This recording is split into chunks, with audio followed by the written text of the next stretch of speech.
Hi, I'm Mary Beth McAndrews from Dread Central, and I love your jacket. It is such a good jacket. Oh, thank you so much. Of course. Well, congratulations on Silent Night. How does it feel to have this out in the world, or almost out in the world? Yeah, it's very exciting, and it's especially rewarding on this one, and I feel for everyone involved because in commercial film, taking a risk, gets harder and harder, and this of course is a risk because it has an element that's an unknown. It's a film with no dialogue, and it feels really good that we're getting this reception that we're getting, and also I watched it in the theaters with people when we've had a couple of screenings, and the feeling, the atmosphere in the theater is amazing. Like people are so into it, and when I saw the film myself, I was like, wow, like I can't believe like you don't miss the dialogue, and I think it's a Yeah. combination of having like a grandmaster like John Woo do something like this. But I really understood the vision that he saw when he took this on because, in the first half of the film where it's a lot of setup and because he doesn't need to go in and cover the person who's talking and cut to the people that are listening, he could just design one beautiful shot that tells the story of that scene, and it makes it for such like a visually pleasing experience, and it makes it very cinematic. And then when the action picks up, it's a very fast paced film. So the fear that any of us had that hope it doesn't feel boring for the audience because there's no dialogue, like really went out the window, and we've gotten the absolute opposite reaction. Well, it's so cool to see, like, it's not really back to basics, but seeing like this showing, not telling stuff and how much you can convey with facial expressions. And that Yeah. must have been such an interesting challenge for you as an actor who's been in so many action films and not being able to use your voice really must have, like, what was that experience like for you as an actor? Yeah, it was surprisingly demanding. uh, at first, I thought, yeah, I mean, I never thought that I was going to be able to coast through this one, and that's, not how I approach it. Um, but I realized really quickly that not having dialogue actually meant that I had to work a lot harder, and I would find myself having to prepare almost for every take in this film, like the same way that I would prepare for the most emotional scene of another film. So I mean, I was going around like a crazy person on this one, like screaming and crying and kicking on things, just to get the emotional intensity up. And it was even for moments that weren't particularly emotional in the film, but just to have that in my eyes. Yeah. And so it was demanding, but yeah, but when I saw it, I felt like it was rewarding. So I do have to ask about that intro sequence when you're in the sweater running after the cars. I mean, and it's an incredible opening. When was that shot in the sequence of, like, was the film shot chronologically? Was that one of the first things you shot or one of the last things? I'm curious where that fell in your shooting schedule. I don't really remember. It was pretty early.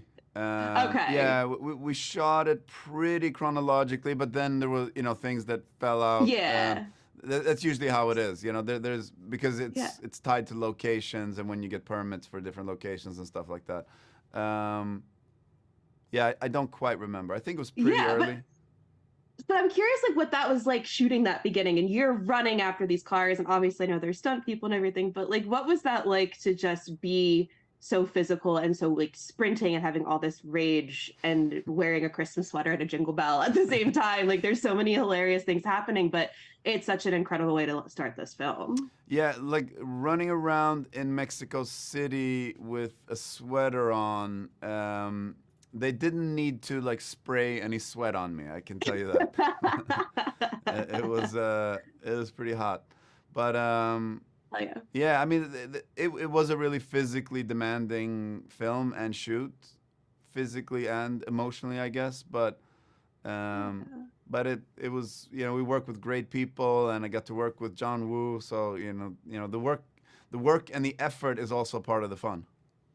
Well, so okay. What was your experience with John Woo films before you got this role? Like, how exciting was it to be able to work with John Woo on an action film? No, I mean, I couldn't have been more excited, and I think also, the way I came into this business, I was classically trained as a theater actor in Sweden and Yeah. worked in the theater for several years while I was also making films in Sweden, and then I moved to the U.S. and slowly started, doing some action, and found that I really enjoyed it. But I still want to, find projects that are still like a real acting challenge. It's not just sort of the physicality. And so when this came up, it was like, this is like exactly what I'm looking for, to get to work with like a legendary filmmaker. But, that is very much, famous for his work with the camera. Sure, he's well known for, action and sort of inventing a lot of ideas around action that then has been, taken on by other filmmakers in Hollywood. But it's very much his visual storytelling that defines him as a director, and it was pretty inspiring and sometimes pretty epic to see how he told the story by the way that he moved the camera and what he focused on, and how he designed the shots, but also how he invented things on the spot where he saw something. Sometimes he would have a very clear idea of how he wanted to tell that scene, and then sometimes he would just want to see me move in the space and see what my instinct Oh. was, and then he would design the shot around that. And sometimes it would also be like a collaboration. You'd have an idea, and then I could have an idea, and it was a lot of freedom because we weren't tied to any dialogue. So That's fair. Okay. it's very clear. Okay, this is the story that we're telling with this scene. How do we do that? And it just gives you a lot of options, and yeah, when you don't have to, and you can change your mind too, because it's like very often it's just one shot of the whole scene. So yeah. That's so cool. That must have been really fulfilling as an actor, but also as someone who came from the theater and being able to kind of maybe tap into more skills from theater acting. Did you find that as the case with with this film? Yeah, I mean, theater acting is acting. It's but it is the big thing with theater is that you're very much using your body to tell the story. In Yeah. film, it's very much about the face and the eyes, and sometimes people a little bit forget how much you can tell this a story with your body language and with your physicality. On Cool. stage, people see your whole body the whole time. So, it can be, you can tell the story of just, like wiggling a foot, or just like the way that you're Yeah. like nervous with your hand.